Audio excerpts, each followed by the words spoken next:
I would like to offer a warm welcome to all of you joining us today for the Bonjour à first. tous, je souhaite vous donner la bienvenue à toutes les personnes qui nous ont rejoints à ces deux panels qui sont organisés par LEARN dans cette conférence, dans le cadre de cette conférence pour le 70e anniversaire du statut du UNHCR.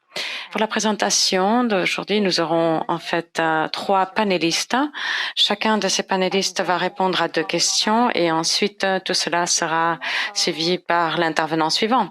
Et à la fin de chacune de présentations, les intervenants vont se rassembler et ils seront modérés. Et ensuite, on va ouvrir un espace de questions et de réponses de la part de l'audience. Le professeur Heinemann va tenter d'organiser toutes ces questions et de les lire pour les panélistes pour qu'ils puissent adresser les réponses. Et je voudrais vous dire également que ce panel est enregistré et l'enregistrement sera publié sur le site web. Et si on n'a pas l'occasion d'adresser vos questions, vous pouvez continuer la conversation en utilisant le mail qui était affiché dans l'écran précédent, dans le slide précédent, pardon. Je ne sais pas si on peut le montrer à nouveau. C'est-à-dire que vous pouvez adresser également vos questions par email. Merci beaucoup. Et maintenant, c'est un plaisir de vous présenter notre premier intervenant aujourd'hui. Professor Delphine Nakache is an Il associate. s'agit de la professeure Delphine Nakache, qui est professeure associée de droit à l'Université d'Ottawa. Elle enseigne dans le domaine du droit international public et du droit des réfugiés et d'immigration. Elle est professeure associée du Centre d'études globales de développement, aussi en Europe et au Canada, et elle s'occupe de la protection des travailleurs migrants et des réfugiés. La professeure Nakache, elle intervient dans différents projets à titre de chercheur et elle mène différents groupes de travail et elle est également conseillère au sein des Nations Unies. Merci beaucoup, professeur Nakache. Vous avez la parole. Bon après-midi à tous et merci beaucoup de cette belle présentation. Merci beaucoup de m'avoir invité. Et je suis très contente de participer ici aujourd'hui à ce panel. C'est un plaisir d'être ici aujourd'hui. Je vais vous parler du Canada et de certaines difficultés et défis que le Canada rencontre par rapport à la protection et des solutions éventuelles. Avant d'entrer dans le vif de ma présentation, je souhaite reconnaître certains développements positifs par rapport au régime de protection canadien. Et je voudrais soulever le projet sur les personnes vulnérables dans lequel j'interviens. Nous tentons d'avoir une plus grande reconnaissance des migrants vulnérables et d'avoir la volonté politique de la part des élus d'adresser ce problème de la vulnérabilité. Aussi, au cours des 5 dernières années, le Canada a réinstallé 65 000 réfugiés et il est très important que l'on continue à faire cela malgré les défis soulevés par la pandémie de la COVID-19. En même temps, il y a un énorme fossé au Canada entre le traitement qui est réservé aux réfugiés qui viennent d'outre-mer et les réfugiés qui migrent de façon indépendante. Et cette tendance, elle nous préoccupe parce que les demandeurs qui arrivent à la frontière du Canada sont de plus en plus stigmatisés et le gouvernement du Canada a introduit des mesures pour rendre plus étroit l'accès pour ces migrants. Pour être clair, il est parfaitement compréhensible que le Canada contrôle qui peut entrer ou pas dans son territoire. Aussi, le Canada ne fait pas cela tout seul. C'est vrai que de nombreux pays préfèrent d'organiser les arrivées de façon organisée et les États préfèrent cela plutôt que des arrivées spontanées. Cependant, l'engagement vers la protection doit s'appliquer à tout le monde, y compris les demandeurs de refuge. Et le droit international interdit d'imposer des sanctions aux réfugiés qui viennent de façon irrégulière. Mon intention aujourd'hui est de souligner certaines lacunes où le gouvernement canadien devrait mieux fonctionner, devrait plus s'engager par rapport à la protection. À cause d'un manque de temps, je vais tout simplement me consacrer à deux éléments, les accords au sein du pays et aussi le retrait au cours de la pandémie. Je ne vais pas trop m'attarder par rapport aux nouvelles bases pour déclarer l'incapacité de demander l'asile pour les demandeurs. Et il y a également des accords avec du Canada, mais qui imitent des accords similaires aux États-Unis, au Royaume-Uni, en Australie. Et il y a également des tensions, des retards par rapport au regroupement familial. Et il y a également un accès restreint à l'assistance juridique. Alors, je ne vais pas entrer dans ces points, mais vous pouvez bien sûr me poser des questions au cours du débat. Alors, par rapport à l'accord du Canada, c'est un accord qui a été en place depuis 2004. C'est un accord entre les États-Unis et le Canada. Et les conséquences de cet accord, c'est que les demandeurs de refuge qui souhaitent entrer au Canada ou dans les États-Unis dans une porte d'entrée officielle, dans un poste frontalier officiel, doivent réclamer la protection dans le premier pays auquel ils arrivent. Or, en réalité, la plupart des demandeurs viennent des États-Unis, c'est-à-dire que quand ils expriment ils font la demande de la protection, eh bien, on rejette cette demande et on les fait retourner aux États-Unis, à moins que l'on puisse leur attribuer l'une des exceptions, par exemple, que prévoit l'accord. Par exemple, s'ils ont des membres de la famille au Canada ou si c'est des mineurs non accompagnés. Il est important de noter que l'accord ne s'applique pas aux demandes irrégulières, c'est-à-dire aux réfugiés qui entreraient de façon irrégulière au Canada, c'est-à-dire par un port frontalier non officiel. Et cela, ils ne peuvent pas demander l'asile. Il y a de plus en plus de demandes. Il y a des politiques anti-migrantes lors de la politique de Trump qui ont vraiment causé pas mal de dommages. Au cours des dernières années, nous avons vu de plus en plus de personnes qui traversent la frontière dans des endroits non officiels. Et bien sûr, il y a toujours des soucis de sécurité par rapport au fait de traverser de façon irrégulière. Et en fait, ces façons de traverser la frontière, elles étaient supervisées, mais dans des endroits non officiels. C'est-à-dire que il y a eu également des contrôles de sécurité, de criminalité, de sécurité. Les demandeurs étaient appuyés et soutenus par les organisations pour les migrants. Et il faut noter également que plus de la moitié des 55 000 demandeurs qui ont entré au-delà des points principaux d'entrée entre 2017 et 2020 étaient reconnus comme réfugiés. En plus, en mars 2020, après l'adoption du Canada des mesures d'urgence pour éviter l'expansion de la COVID dans le territoire, le gouvernement canadien a fermé les frontières pour les déplacements qui n'étaient pas essentiels. Et le gouvernement a également annoncé que les personnes qui viendraient au Canada de façon irrégulière seraient retournées aux États-Unis et pourraient seulement revenir vers la frontière canadienne quand les mesures seraient soulevées. Or, ces mesures n'ont pas arrêté le fait de traverser la frontière de façon irrégulière.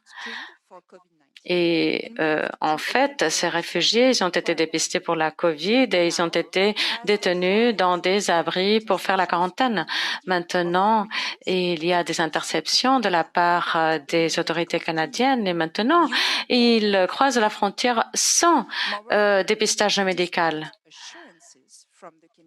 Et malgré les assurances du gouvernement Canada qui disent qu'ils ont des assurances des États-Unis, eh bien, les demandeurs disent que on n'applique pas cette détention, c'est-à-dire qu'on ne peut pas suivre et tracer ce qui se passe avec ces personnes pendant qu'ils attendent. C'est-à-dire, nous savons en fait que certaines personnes ont été détenues aux États-Unis après qu'on les ait renvoyées là-bas. On ne sait pas combien de personnes sont dans cette situation, mais sans doute c'est la pointe de l'iceberg. Et il faut changer la politique par rapport aux demandeurs afin de protéger les droits humains de ces demandeurs et la santé publique de tous les citoyens du Canada. D'autres mesures pourraient être adoptées. Par exemple, il pourrait y avoir des contrôles médicaux dans les points d'entrée. Et voilà, les demandeurs peuvent suivre une quarantaine comme n'importe qui d'autre. Et en fait, il y a l'évidence qui nous dit que ces personnes-là pourraient être porteurs de la COVID. En juillet 2020, la Cour fédérale du Canada a dit que l'on ne peut pas renvoyer les demandeurs aux États-Unis sans que ce soit un viol de leur droit à la liberté. C'est une raison primaire pour appuyer donc leurs droits. En fait, est-ce que les États-Unis sont un pays sûr pour ces immigrés? Et en fait, il y a eu également une autre décision de la Cour fédérale qui a dit la même chose. Or, le tribunal canadien a ensuite lancé un recours contre cette décision et aujourd'hui, notre gouvernement espère qu'un changement de l'administration des États-Unis changera la situation par rapport à cet accord. Cependant, pendant qu'il y aura une quarantaine, eh bien, on s'attend à ce que l'arrivée de Biden puisse aider la situation des réfugiés. Maintenant, je vais vous parler du retrait. Les services frontaliers du Canada, c'est-à-dire les agents de la loi au Canada. En fait, il y a eu des retraits et des changements de la loi en 2020 et il y a eu des changements par rapport à la politique qui avait été mise en place depuis le début de la pandémie de la COVID en mars 2020. Cette politique a limité les retraits à cause du fait que ces retraits n'étaient pas recevables. Et maintenant, on a recommencé les retraits et on a déclaré que le retrait des demandeurs qui échouent joue un rôle très important pour soutenir le régime et le système en vigueur au Canada. Et il y a des options de vaccins qui apparaissent, même si l'on sait que, en fait, les options de vaccins sont encore très, très limitées au Canada et qu'il n'y a aucun engagement de la part du gouvernement pour vacciner les déportés avant de les renvoyer. Comme l'Association pour les réfugiés du Canada l'a noté, il y a des risques associés aux déplacements, aux voyages occasionnés par le refoulement. aussi bien en dehors des frontières qu'à l'intérieur du Canada. Et aussi, il y a des circonstances autour des individus, des circonstances qui sont risquées. Et ces risques pourraient être évitables. On place les déportés, y compris les personnes qui ont des problèmes de santé, eh bien, on les place dans des situations très, très difficiles.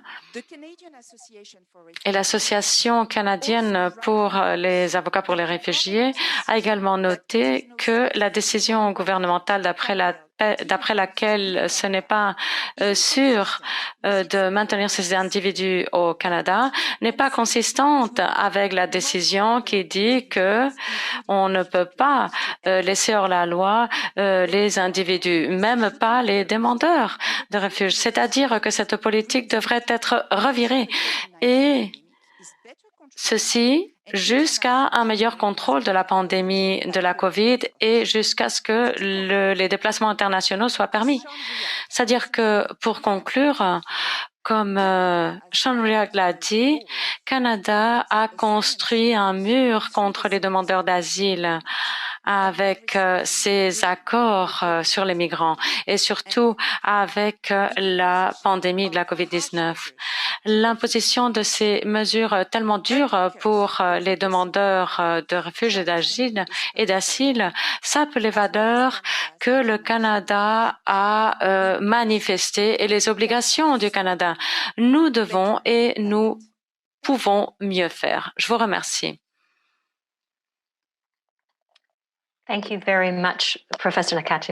Merci beaucoup, professeur Nakache, pour ces commentaires tellement intéressants qui présentent la perspective canadienne sur le passé, le présent et l'avenir de ces solutions par rapport aux migrants. Notre suivante présentation va porter sur la perspective des États-Unis sur les mêmes questions. Je vais vous représenter Skinder Nagash, qui est le président et le directeur exécutif du Comité pour les réfugiés et les migrants des États-Unis, une organisation fondée en 1911 pour protéger les droits et les besoins des personnes forcées de migrer et les soutenir dans les transitions vers une vie plus digne. Monsieur Nagash a 40 ans d'expérience en travaillant avec les réfugiés, les immigrants et d'autres populations vulnérables.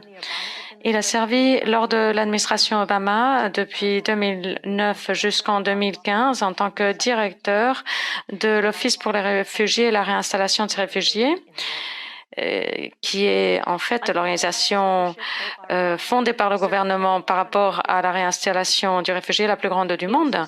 En fait, elle s'occupe de 850 000 personnes. Il a également été vice-président de ce comité pour les réfugiés et migrants et vice-président de l'Institut international de Los Angeles.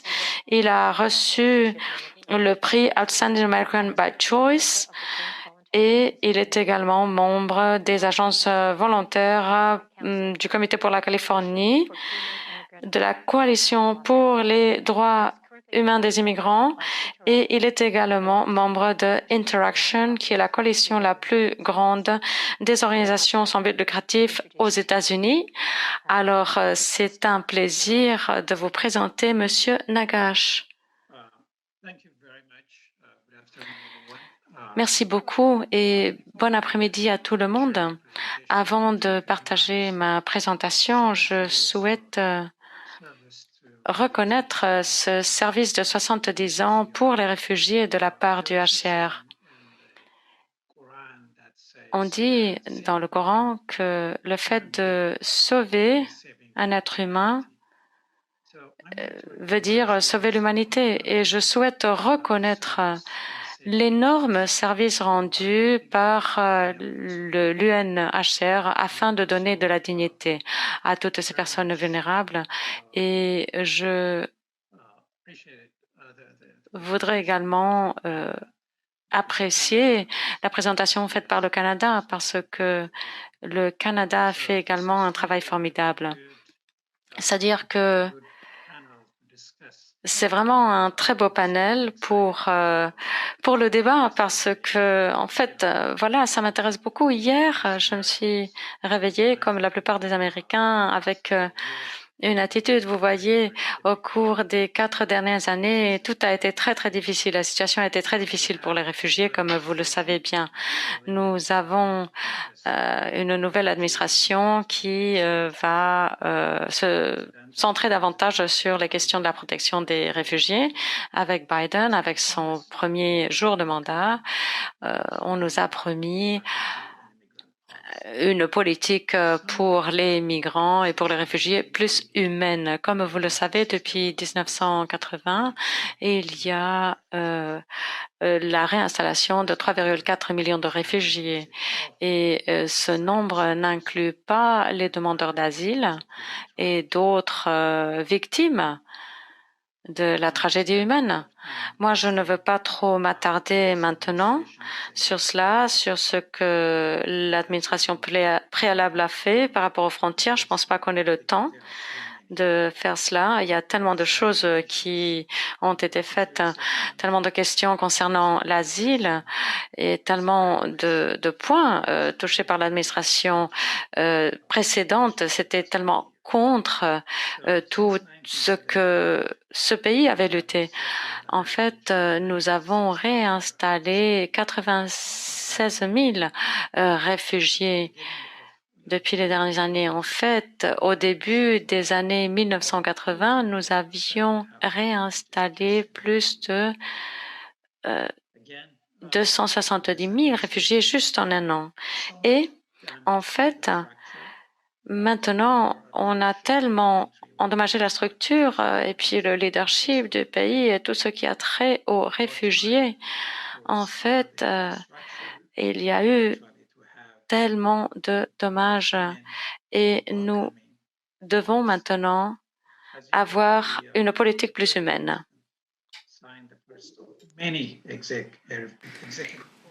Le président a signé les premiers ordres exécutifs, seulement quelques-uns. Je vais en souligner quelques-uns car je crois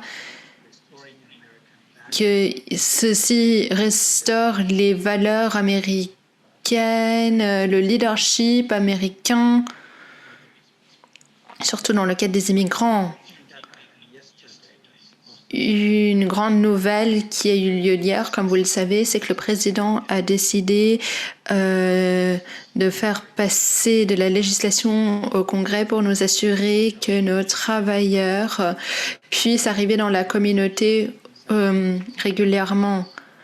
Des choses qu'ils ont fait pendant des décennies. Ceci leur donne l'opportunité de travailler et d'avoir leur citoyenneté. Comme vous le savez, nous avons presque 11 millions de citoyens non documentés qui recherchent ceci. Ils recherchent une feuille de route vers la citoyenneté. Ce projet de loi permet aux gens sans document d'avoir un statut temporaire pour qu'ils puissent postuler pour un green card, la carte verte, après 5 ans. Après avoir des vérifications de sécurité, des vérifications pénales et s'ils payent leurs impôts. Même s'ils sont des réfugiés sans documents ou des demandeurs d'asile. Donc ceci leur permettra d'avoir un statut juridique. Sinon,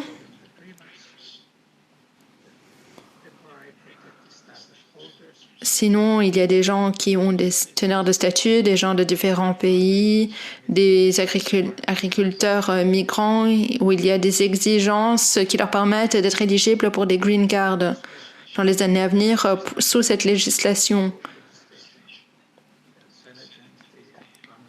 Il faut que le Sénat et le Congrès examinent le projet, mais nous sommes confiants que ce leadership dans la Maison-Blanche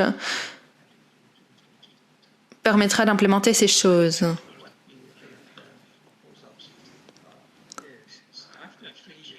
Après 3 ans, dans le cadre de cette proposition, tous ceux qui ont une green card auront une vérification supplémentaire et doivent démontrer leur connaissance d'anglais et de connaissances civiques. Ensuite, ils peuvent postuler pour devenir citoyens. Ceci est un grand changement comparé à ce qu'il y a eu lieu depuis beaucoup d'années. Bien sûr, il faut qu'il soit physiquement présent dans les États-Unis et ceci avant le 1er janvier 2021. En même temps, le secrétaire général, le secrétaire de l'Intérieur, le ministre de l'Intérieur parle aussi d'action après l'année janvier 2027. Mais en tout cas, il faut que ces gens soient physiquement présents. Comme vous le savez, on a déporté presque 1 million de demandeurs d'asile dans le passé par an. Enfin, il y a aussi un projet le projet reconnaît aussi les États-Unis comme nation des immigrants. Nous le savons qu'ils enlèvent, en enlevant ce mot alien qui se trouve dans la législation, donc ils vont changer ce mot à non-citoyen. C'est beaucoup mieux que ce statut de non-documenté. Ceci permet aussi aux familles de rester ensemble. Ils recapturent les visas non utilisés.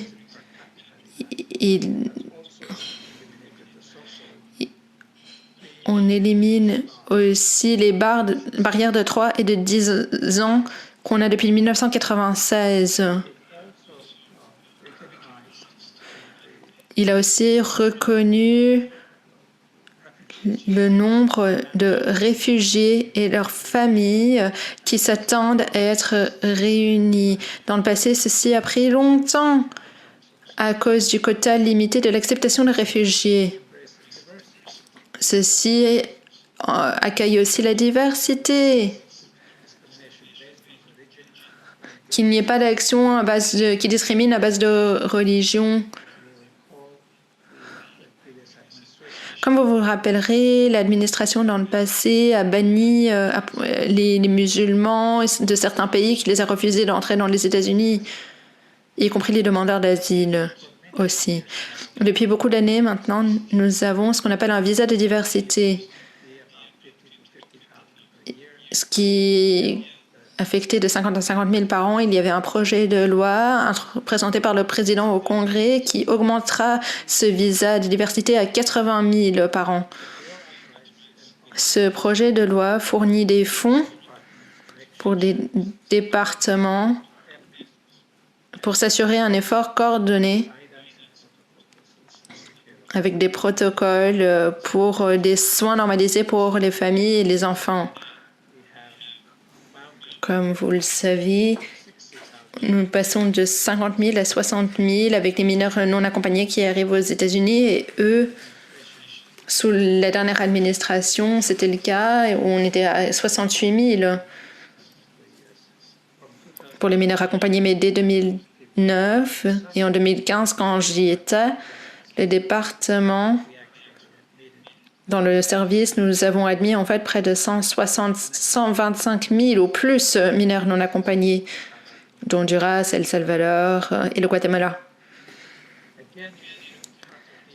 Encore une fois, dans d'autres parties, à part cette migration en masse, dans ce cadre, l'administration pense mettre beaucoup de fonds pour des planifications interagentielles pour regarder les questions liées à la migration dans la région.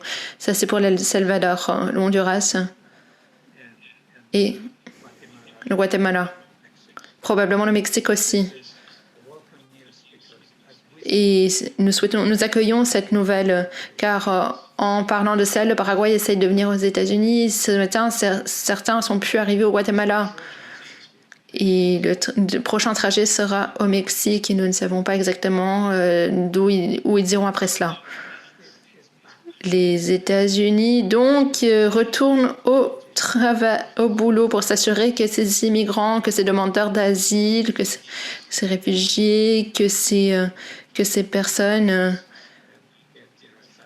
soient bien traitées pour que leur cas soit traité. Sinon, je pense que l'administration planifie des mesures relatives à l'immigration. Il y aura un projet de loi pour regarder la gestion des familles Ils vont augmenter la formation relative à l'immigration aussi. Comme vous le savez, la Cour d'immigration a été surchargée de cas.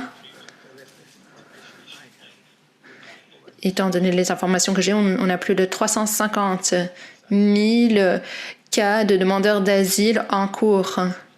Et ceci demande beaucoup de changements au niveau de la structure pour qu'on s'assure que chaque demandeur reçoive des audiences qu'il aurait dû.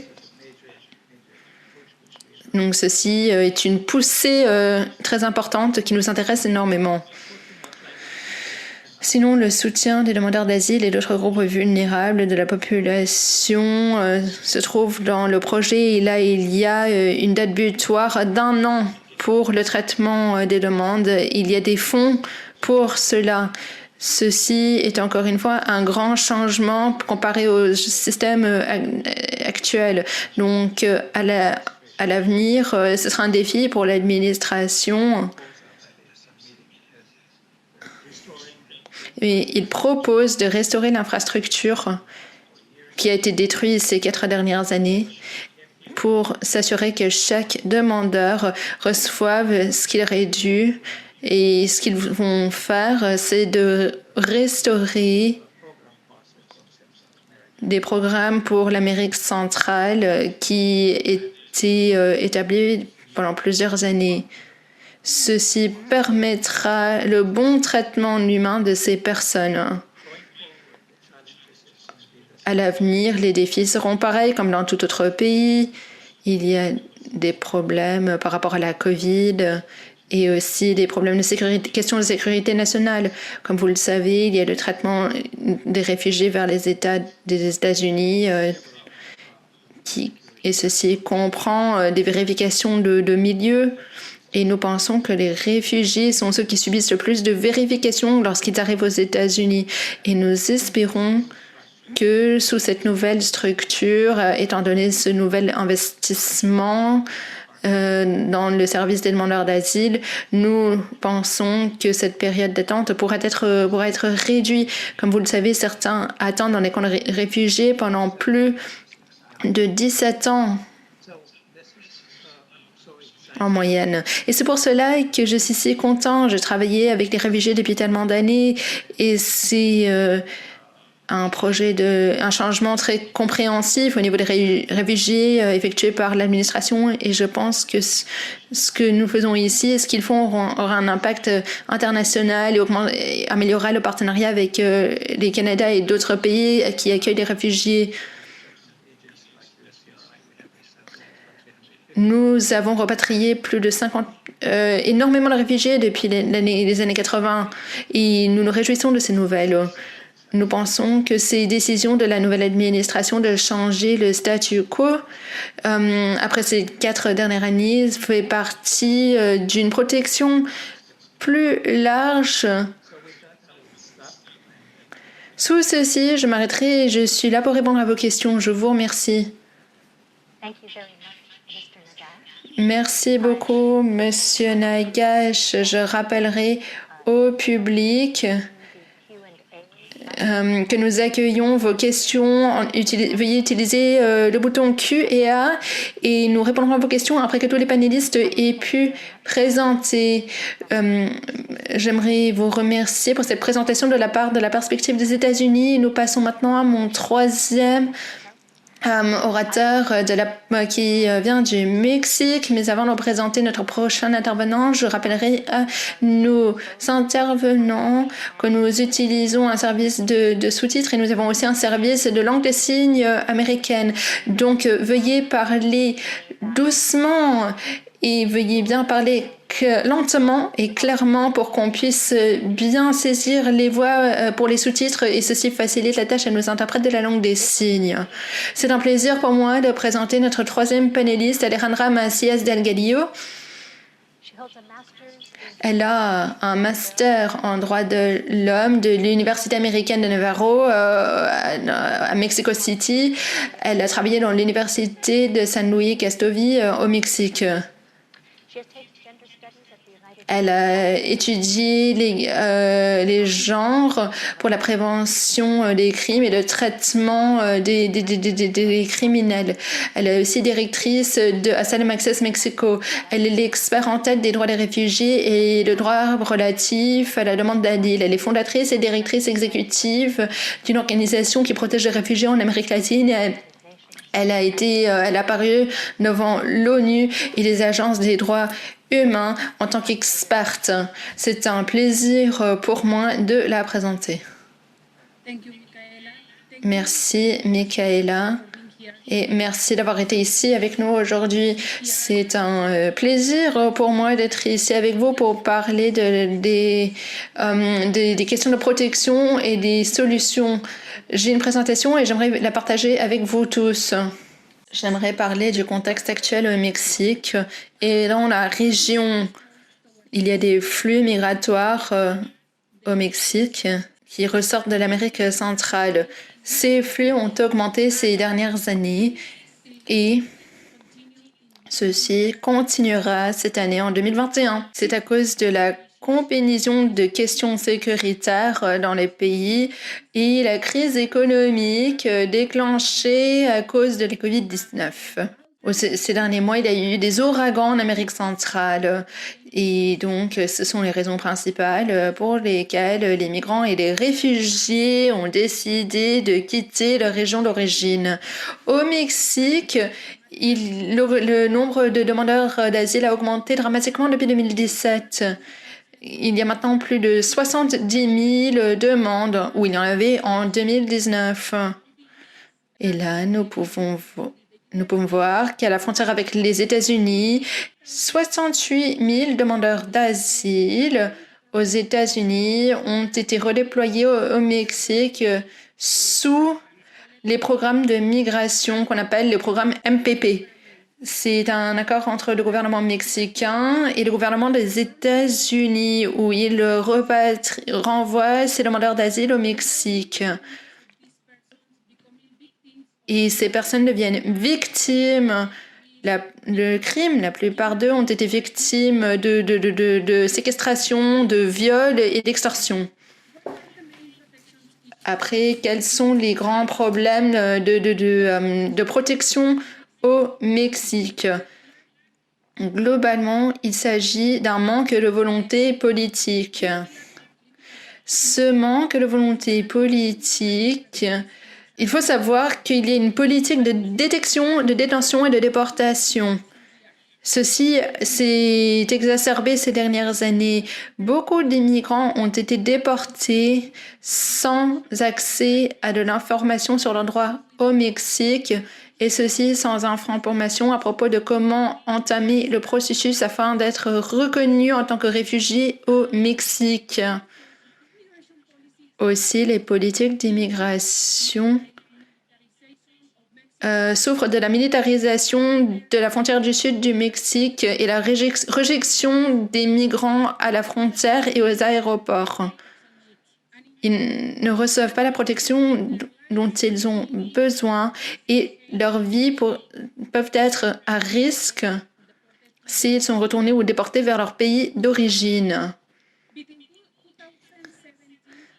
Entre 2017 et 2019, ceux qui étaient détenus ou arrêtés par un institut au Mexique ont souffert de problèmes et un grand pourcentage de ces migrants, plus de 80, ont été déportés. Et comme je l'ai dit avant, sans l'opportunité d'avoir accès au processus de demande d'asile au Mexique. Et ce manque de volonté politique nous mène au fait que l'Agence des réfugiés mexicaine n'a pas assez de personnel ni de fonds. Ceci veut dire qu'actuellement, il y a un retard de plus de 80 000 demandes d'asile. Sous cette législation, les décisions relatives aux demandes d'asile devraient être envoyées entre 45 journées ouvrantes maximum, en accord avec la loi mexicaine. Mais il y a beaucoup de cas où les réfugiés ou les demandeurs d'asile attendent plus d'un an pour que ces décisions soient prises. Il y a des défis qui comprennent aussi la discrimination contre les réfugiés. Il y a beaucoup de problèmes au niveau de l'accès aux documents. Et aussi, il y a des problèmes d'accès globalement. Il y a des barrières, par exemple, le manque de documentation identitaire pour les demandeurs d'asile et les réfugiés. Et aussi, les banques ne reconnaissent pas les documents dont ils disposent. Il est donc difficile pour eux d'avoir la possibilité d'ouvrir des comptes bancaires. Le personnel ne reconnaît pas les documents et ensuite leur demande un passeport. Et c'est difficile pour que les demandeurs d'asile et les réfugiés d'avoir un passeport ou de ce genre de documents. Pour aux solutions principales au Mexique, il est important de se dire que le regroupement familial est quasiment inaccessible parce que ça dépend énormément de prérequis.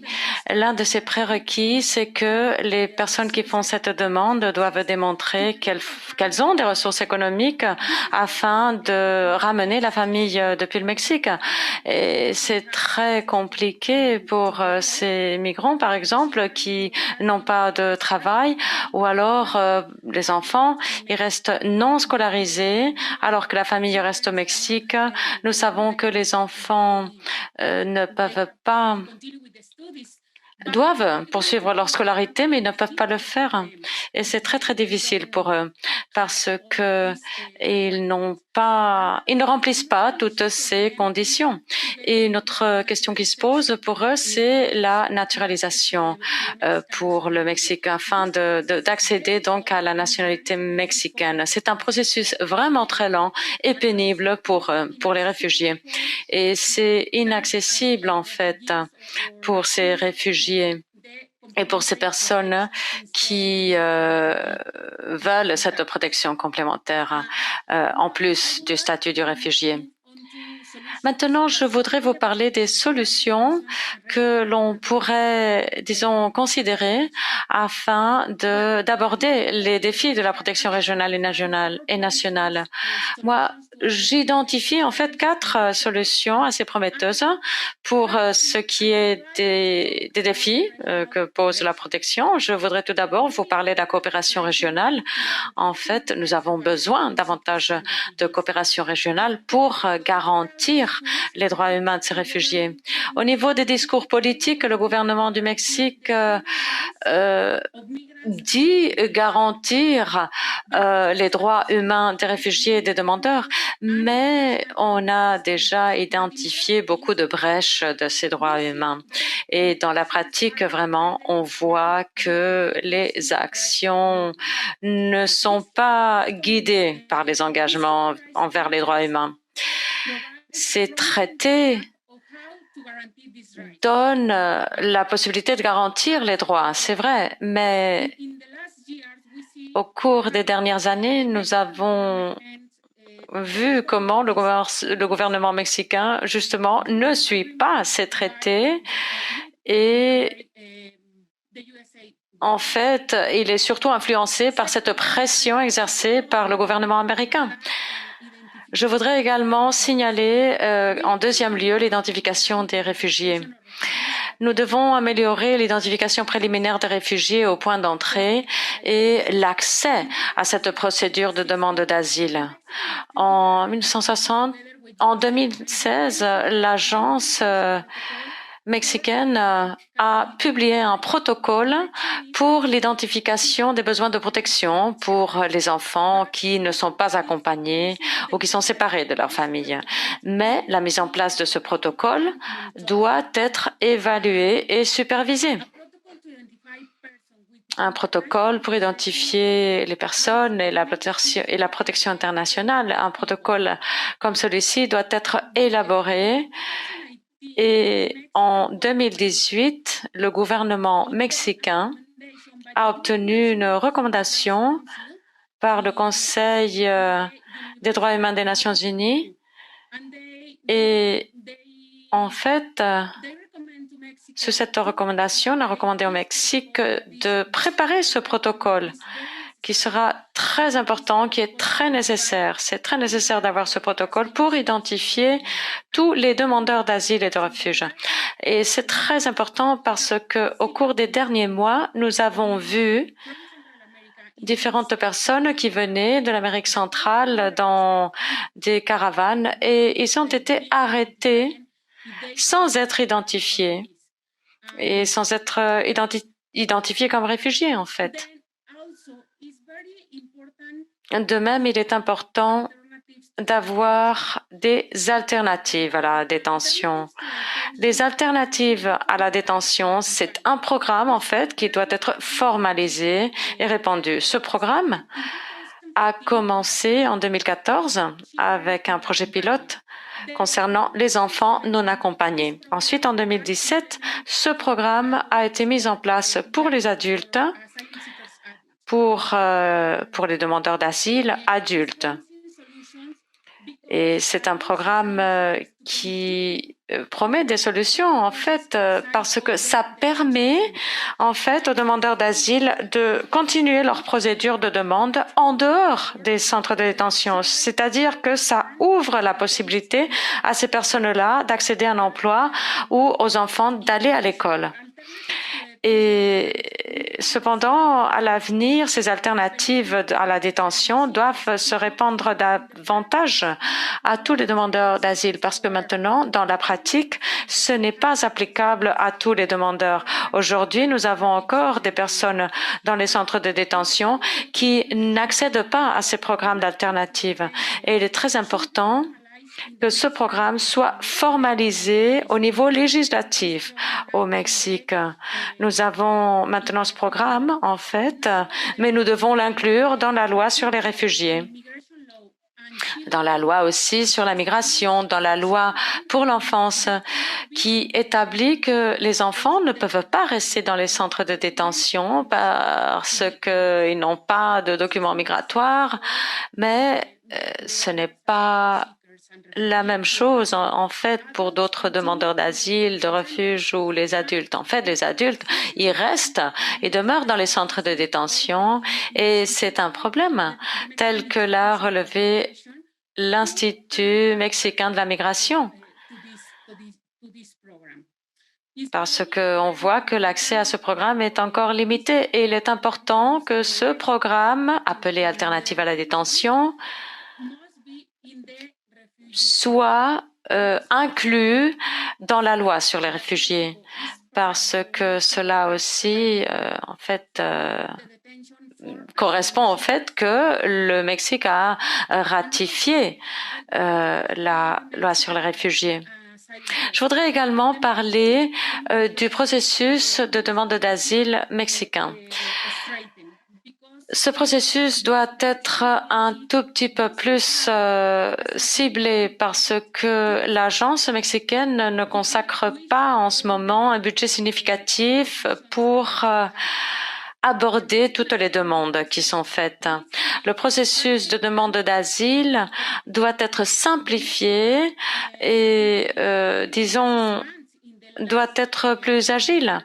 L'agence s'est répandue au cours des 2 dernières années, mais il faut encore la répandre, l'élargir davantage. Il y a en ce moment seulement un bureau dans les États dans lesquels l'agence n'a pas de présence, au Mexique. Eh bien, c'est très difficile de prendre en charge les demandeurs. Et aujourd'hui aussi, l'agence a besoin de plus d'effectifs, en fait, de plus de personnel afin de pouvoir aborder ce nombre croissant de demandes. Depuis 2017, les demandes d'asile ont augmenté énormément. Cependant, le budget de l'agence n'a pas augmenté quant à lui. Et en fait, les décisions par rapport aux demandes d'asile devraient être prises dans un cadre de 45 jours. D'accord, 45 jours ouvrables. Et c'est très important que l'on puisse émettre également les documents, les pièces d'identité, les certifications à temps dans ces délais. Aussi, la législation devrait être modifiée afin de retirer cette limite de demande de 30 jours parce que c'est important parce que la personne qui veut accéder à ce processus d'asile après 30 jours, à partir de leur arrivée au Mexique, eh bien, c'est très difficile pour ces personnes-là parce que la plupart doivent attendre dans l'État dans lequel ils ont initié le processus pour être reconnus comme réfugiés. C'est-à-dire, par exemple, s'ils ont demandé ce processus, ils ont initié le processus à la frontière sud, ils doivent demeurer là-bas, dans cet État, et attendre que l'agence mexicaine se prononce. Et en fait, les États et les communautés qui les accueillent ne leur donnent pas d'opportunités de travail ou d'accéder à d'autres services. Je vous remercie.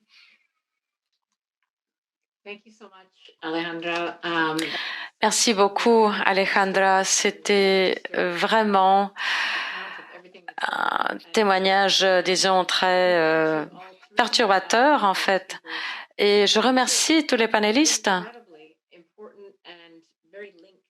qui ont fait vraiment des présentations très, très importantes et qui sont très liées entre elles. Elles soulèvent tout le fait que les frontières sont concernées dans les 3 pays. Il y a beaucoup de choses qui doivent se produire afin d'aborder cette question de l'accès des ressources.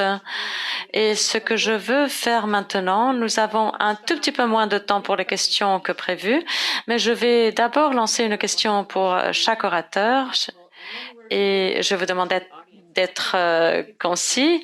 Et en fait, je pourrais poser des questions pendant très longtemps et nous sommes très intéressés à voir également les questions de l'audience, mais je vais commencer par déjà vous remercier encore une fois et m'adresser à la professeure Nakache.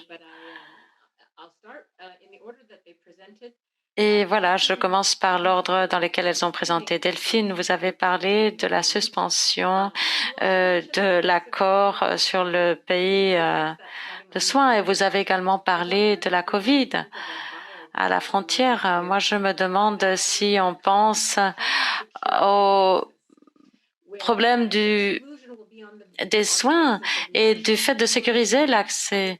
Et tout ceci a trait avec le bien-être. Y a-t-il une autre politique au-delà de la politique que vous avez décrite? Et je vais également vous demander comment la frontière est concernée en fait par la COVID. Monsieur Skinder, en fait, au cours de votre travail au sein de l'administration était sans doute un moment très, très important et en fait, en ce moment, ça paraissait assez magique. Nous avions 15 000 aux États-Unis, au Canada et aujourd'hui, nous souhaiterions revenir en fait à ce statut si on pouvait avoir cette base de protection pour les individus. Ma question, c'est qu'avons-nous perdu au cours de la période dans laquelle l'agence volontaire a été décimée? Et que s'est-il passé aussi avec la société civile? Quels ont été les changements? Qu'a-t-on perdu? Et que pouvons-nous récupérer ou comment redresser la situation en assumant bien sûr que la nouvelle administration va pointer vers cette direction. Et Alejandra, je vous remercie de nous avoir montré comment la frontière sud du Mexique a remplacé la frontière nord en tant que l'un des points chauds, en fait. Vous avez parlé des nombres de demandes qui montent en flèche et de la militarisation de la frontière. Et je me demandais si vous pouvez un petit peu nous décrire, nous illustrer. Vous avez parlé de tellement de personnes qui sont déportées et je ne sais pas si vous pourriez nous apporter des témoignages ou des idées à partager avec nous par rapport à ce qui se passe avec les déportés. Alors, si je peux vous poser ces questions dans cet ordre-là et vous demander de donner une réponse courte. Et je vous invite également à poser des questions dans le Q&A. Delphine? Merci Jennifer pour la question. C'est quelque chose qui m'intéresse et qui doit être abordé de façon plus détaillée, plus profonde, parce que au moins au Canada, ce qui se passe en ce moment, c'est que la frontière est fermée pour les déplacements non essentiels. Mais qu'est-ce que cela veut dire, déplacement essentiel? Eh bien, cela soulève beaucoup de critiques. Alors, je ne vais pas vous donner de conclusion facile parce que je comprends qu'il y a beaucoup d'intérêts impliqués et c'est vraiment un cas assez complexe pour le gouvernement canadien, mais la vérité est que il y a encore beaucoup de personnes auxquelles on permet l'entrée, en fait, parce qu'on considère qu'ils font un travail essentiel et c'est important, c'est bien. Cependant, il y a une distinction. Par exemple, les agriculteurs migrants qui sont autorisés à travailler, en fait, la plupart viennent du Mexique, en fait. Et ils doivent passer leur quarantaine et sous des conditions assez strictes. Et d'autres n'ont pas besoin de faire la quarantaine, c'est-à-dire ils sont exemptés de cela.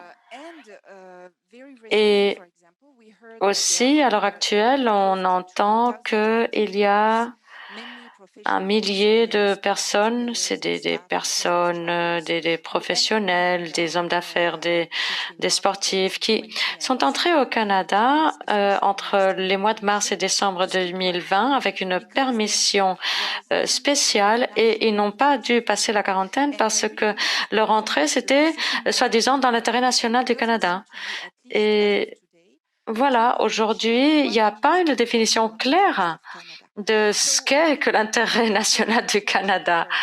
Et pour revenir à votre question, Jennifer, je pense que il faut s'intéresser à tout cela de façon plus profonde parce que aujourd'hui, il se trouve que le déplacement des réfugiés ou les voyages faits par les réfugiés ne sont pas essentiels, alors que les voyages d'un homme d'affaires ou d'un entrepreneur est essentiel. Je ne vais pas tirer des conclusions faciles, d'accord, par rapport à ce fait, mais je pense qu'il est important de s'intéresser à tout cela de façon plus étroite et d'avoir une définition claire de qui devrait être autorisé à entrer dans le pays et sous quelles conditions.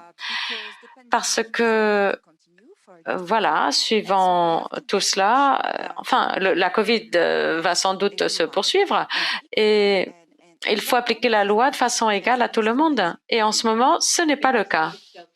Merci beaucoup, Delphine. Vraiment, ça nous invite à la réflexion. Skinder, c'est à vous. Merci Jennifer. En fait, je suis content que le Canada soit un leader de la réinstallation et les agriculteurs, en fait, qui tentent d'entrer dans le pays. Je sais que ça va prendre un certain temps. Nous avons un petit peu de mal à entendre Monsieur Skinder et je pense que domestiquement, nous avons dû gérer différents problèmes avec les réfugiés au sein des agences et il y a eu un support additionnel de la part de l'administration par rapport au financement, par rapport à l'infrastructure qui est nécessaire pour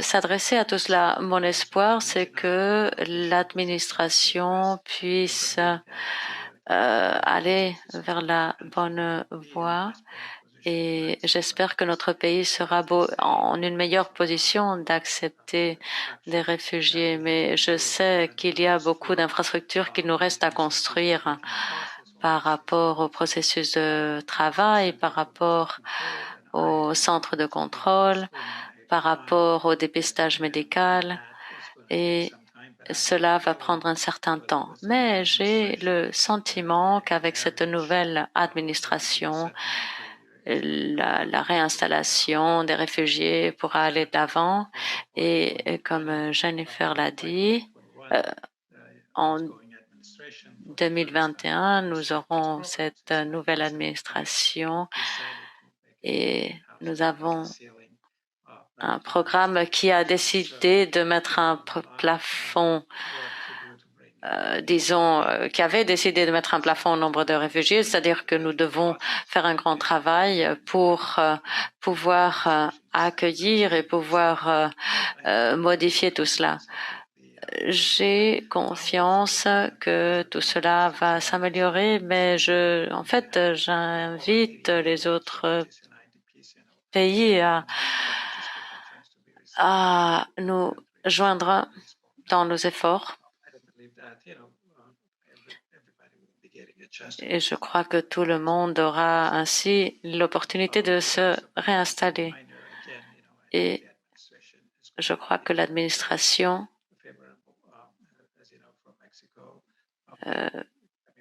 va travailler et rendre service aussi par ses travaux au Mexique, au Guatemala, etc. Malgré l'impact sur l'économie, je pense que nous aurons un facteur d'élan et l'administration pourra travailler en ce sens. Nous sommes désolés, nous avons vraiment eu du mal pour entendre les propos de M. Skinder. Alejandra, je vous passe la parole. Je voudrais dire que le Mexique est un pays de transit, de destination, de retour et nous avons depuis 2018 les caravanes. Il y a beaucoup de migrants qui veulent passer aux États-Unis, mais il y a aussi des restrictions. Et ces restrictions à la frontière, eh bien, on peut voir que, en réponse à la pression du gouvernement Trump, eh bien, au mois de juin, juillet, depuis 2018, le Mexique a envoyé 160 000 différents gendarmes nationaux à la frontière sud afin de contenir les caravanes.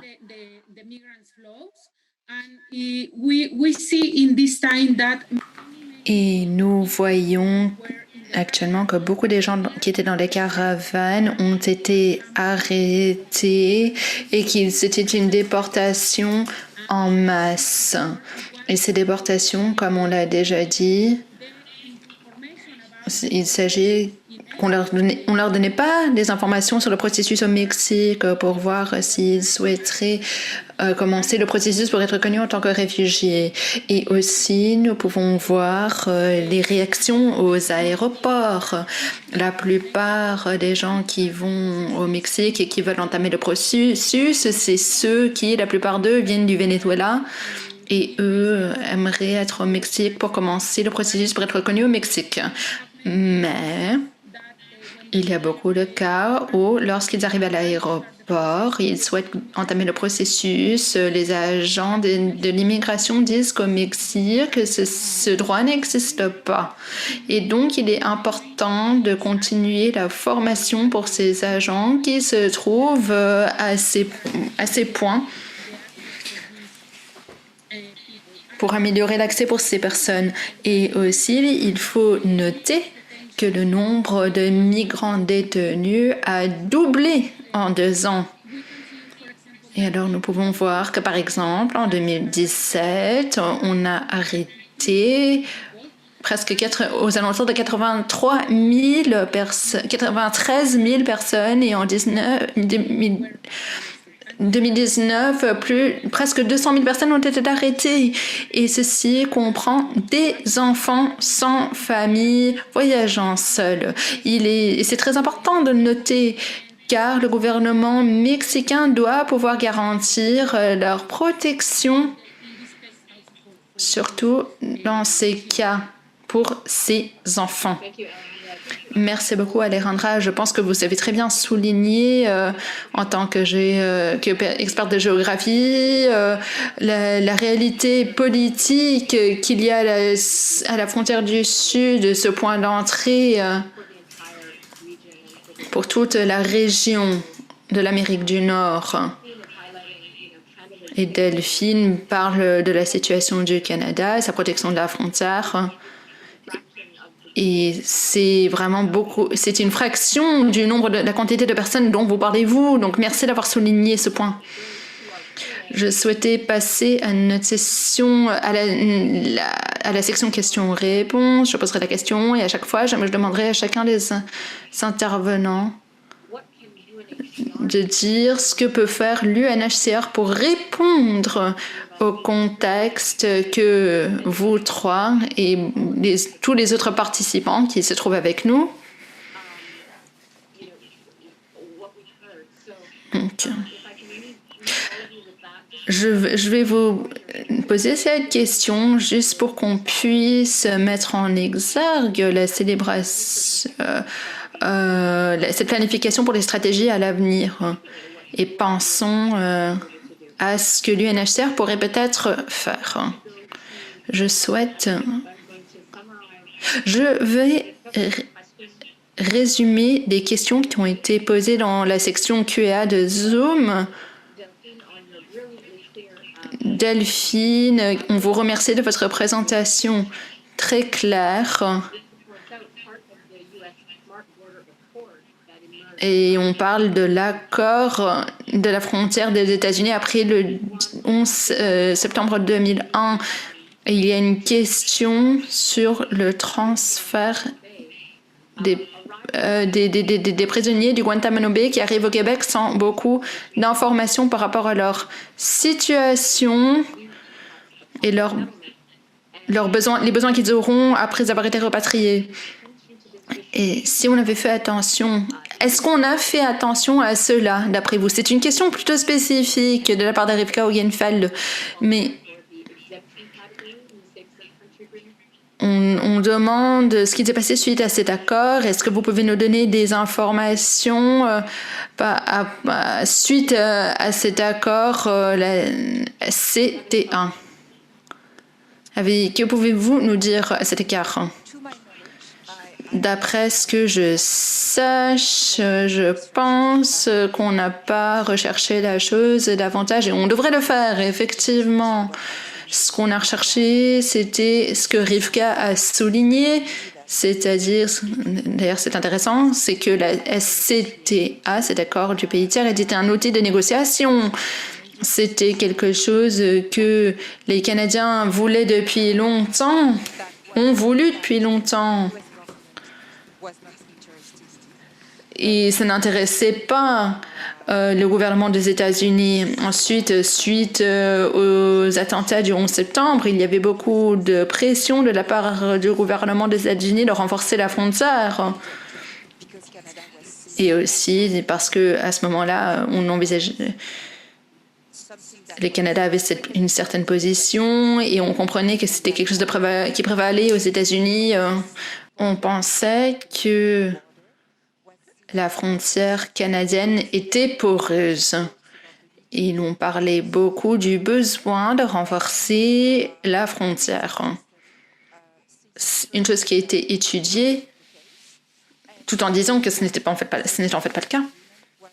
Mais cet accord entre les pays était plutôt un outil de négociation, plutôt au niveau de la sécurité de la frontière entre le Canada et les États-Unis, comparé. Mais en fait, ce que Rivka souligne, ce n'est pas quelque chose que j'ai lu. C'est peut-être une chose qui a été écrite et recherchée, mais je ne suis pas au courant. Par contre, à enquêter. Pardon, Rivka. Bien. Rivka clarifie en disant qu'elle regarde le plus grand contexte du plan d'action.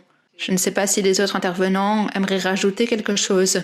Et je vous demanderai à tous les intervenants que pourrait faire l'UNHCR dans le contexte de tout ce qu'on a entendu. Après, pour ce qui est de l'accord intelligent pour les frontières, oui, on peut en parler davantage. Le Smart Border Report. Alors, très brièvement, à quoi pourrait réfléchir l'UNHCR dans ce contexte? L'Amérique du Nord, une région qui reçoit beaucoup d'attention. Et étant donné ce qu'a dit Alejandra, ce que nous savons tous, au niveau de la séparation des familles et tout cela, tout ce qu'on a dit. Alors, si je peux me permettre de vous répondre, en fait, j'avais préparé des notes par rapport pour suggérer ce que pourrait faire l'UNHCR, mais aussi pour revenir à Alejandra et Eskinder et leur présentation aussi. Certaines questions que j'observe dans mon propre travail sont en fait des questions que nous avons en commun. Comme vous avez dit, Alejandra, par rapport à la détention et le besoin de formation, surtout pour les agents à la frontière, donc plus de formation, plus de suivi. Ce serait peut-être surprenant d'apprendre qu'au Canada, c'est aussi quelque chose que l'on note. Très récemment, nous avons découvert qu'il y aura un suivi pour nos autorités policières qui avait été demandé déjà depuis longtemps. Et alors, je vois qu'on peut tirer des connexions, qu'on peut noter des connexions très intéressantes entre les pays. Et ce serait certainement intéressant que l'UNHCR examine ces questions davantage de la perspective des États différents. Et ceci pour voir quelles sont les meilleures pratiques dans certains pays et aussi quelles sont les pires, pour voir là où on pourrait tirer des leçons. Je pense vraiment, comme je l'ai dit, que le Canada peut être leader sur beaucoup de thèmes. Je souhaite franchement le dire, car c'est souvent difficile en tant que Canadienne pour moi surtout quand on nous compare aux États-Unis ou au Mexique. Après, il est difficile parfois d'être pris au sérieux, si je peux me permettre, dans le sens qu'on nous compare toujours. On dit toujours qu'on fait beaucoup mieux, et c'est vrai que c'est le cas parfois, mais pas toujours. Et je pense que nous pouvons tirer des leçons d'autres pays. C'est très important qu'on puisse communiquer. Et l'UNHCR pourrait jouer un rôle très important à cet égard. Oui, vous souhaitiez rajouter quelque chose? Ah non, allez-y, s'il vous plaît, je vous en prie. Je souhaitais juste parler de l'UNHCR, comme je l'ai dit lors de mon premier commentaire. Et ils ont effectué un travail incroyable depuis 70 ans où des millions de personnes ont bénéficié de ce travail. Un petit instant, pouvez-vous parler un petit peu plus fort? J'ai du mal à vous entendre. Comme je l'ai dit lors de ma présentation, l'UNHCR a fait un travail magnifique. Quand il s'agit de servir la communauté des réfugiés, ces 70 dernières années, il y a des millions de réfugiés, y compris moi-même, qui ont tiré avantage de cela. Ceci dit, nous devons aussi reconnaître que le nombre de réfugiés se trouve dans des camps pendant presque 50, 60 ou 60 ans, même en dépit de la Convention de 1951. Mais ils y sont pendant longtemps. Étant donné la COVID, étant donné la question mondiale au niveau de la sécurité, les questions de logement, je pense qu'il est temps que l'UNHCR se tourne vers l'avenir et examine le rôle que l'UNHCR devrait jouer, que ce soit en Amérique centrale ou dans d'autres pays.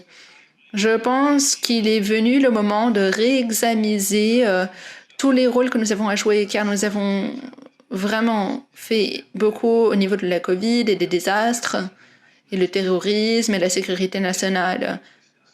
Mais encore une fois, l'UNHCR a fait un travail incroyable, mais ne pouvons pas répéter les mêmes engagements des 70 dernières années. Maintenant, les choses doivent changer, et ce changement vient avec le soutien des pays comme les États-Unis, le Canada, entre autres.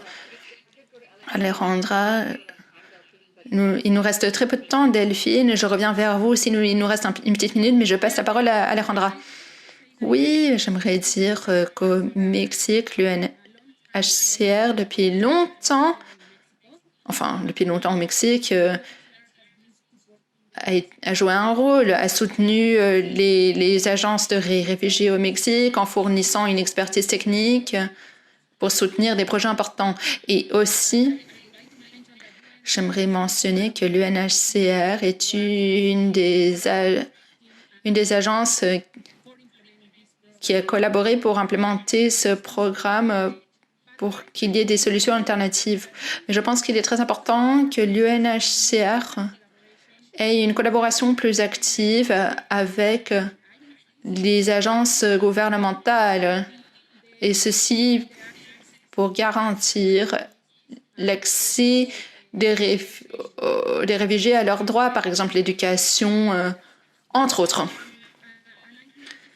Et je pense que c'est important que ceci se passe au niveau du gouvernement local et le gouvernement fédéral. C'est très important. Et aussi, j'aimerais noter qu'il est très important que l'UNHCR encourage le gouvernement de respecter leurs engagements à garantir les droits de l'homme pour les demandeurs d'asile et les réfugiés. Par exemple, avant, je parlais de la militarisation des frontières. Je pense qu'il est très important que l'UNHCR encourage les gouvernements à démilitariser les frontières, car ces ressources peuvent être redistribuées. Il faut qu'il y ait plus de ressources pour les agences mexicaines pour les réfugiés qui se trouvent sans ressources, ou avec très peu de ressources. Merci. Merci, Alejandra. Il nous reste très peu de temps. Nous avons une question sur l'apatridie. Et peut-être que nous pensons trop aux réfugiés, aux demandeurs d'asile. C'est vrai que nous parlons du rôle de l'UNHCR, mais l'UNHCR travaille avec les personnes sans État. Aussi, c'est vrai qu'il faut se limiter à 30 secondes chacun, mais si vous voulez rajouter quelque chose sur ce thème, c'est-à-dire l'apatridie, veuillez le faire. Et s'il y a un dernier commentaire que vous souhaitez partager avec nous, nos interprètes sont ici jusqu'à 14h heure Toronto, Eastern Time. Donc, je vous passe la parole, Delphine, très rapidement. Oui, je serai très brève. J'avais aussi une liste de suggestions pour le NHCR. Et je dirais que l'UNHCR doit vraiment travailler main dans la main avec les gouvernements pour s'assurer que les demandeurs pour le statut de réfugié aient accès à cette détermination du statut de réfugié dans ce contexte. Il y a des façons de le faire. Il y a des technologies à distance, la quarantaine, etc., etc. Après, nous devons trouver des manières de mieux inclure ces réfugiés ou ces demandeurs de statut de réfugiés dans les pays où ils sont, surtout car on ne peut pas les enlever dans le contexte actuel. Donc, y compris les demandeurs du statut de réfugié qui ont échoué dans leur demande. Il y a un exemple très intéressant au Canada, et veuillez me corriger si j'ai tort, mais je pense qu'il y a des trajectoires pour les demandeurs du statut de réfugié qui font peur dans le contexte du contexte de la COVID-19, et on pourrait regarder cette question. Sinon, parlons du pacte mondial sur les réfugiés. On ne fait pas assez, les États ne font pas assez actuellement. Regardez les documents de la politique au Canada, regardez la législation. Nous n'exploitons pas ces documents autant. Après, c'est compliqué parce que ce n'est pas un document législatif, ce n'est pas applicable au niveau de la loi, mais il y a des manières de l'améliorer. Je pense que l'UNHCR peut le faire. Après, je sais que l'UNHCR le fait déjà, mais pourrait être une partie prenante plus forte de ce côté. Après, nous le verrons au fur et à mesure des années. Ça prend longtemps pour que ce document vraiment s'anime. Mais il y a des façons de le faire pour que l'UNHCR joue un rôle plus dynamique au niveau de sa coopération avec les États. Et ceci pour s'assurer que ce document soit utilisé davantage. Je vous remercie.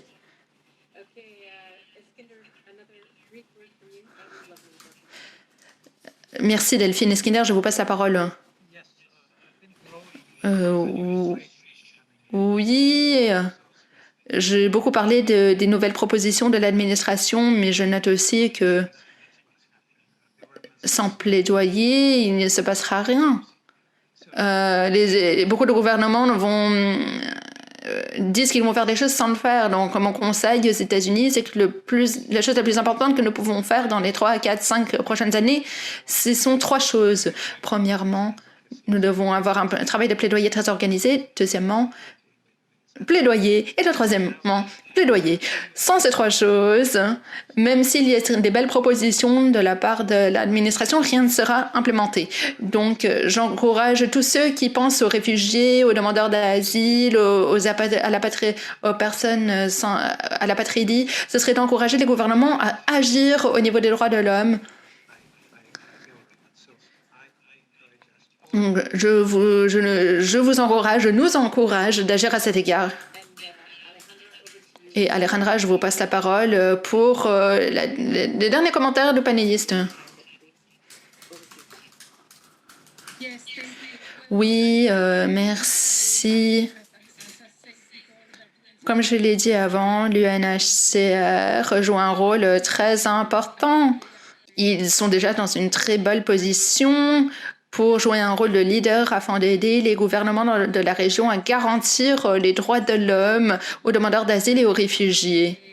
Et je pense que, après, je dois proposer 3 stratégies principales pour s'adresser aux questions de la protection au Mexique. Premièrement, ce serait vraiment d'organiser le système des réfugiés pour qu'ils aient accès au traitement des demandeurs d'asile. Ensuite, il faut formaliser les alternatives à la détention afin de s'assurer que tout demandeur d'asile puisse continuer le processus en dehors des centres de détention.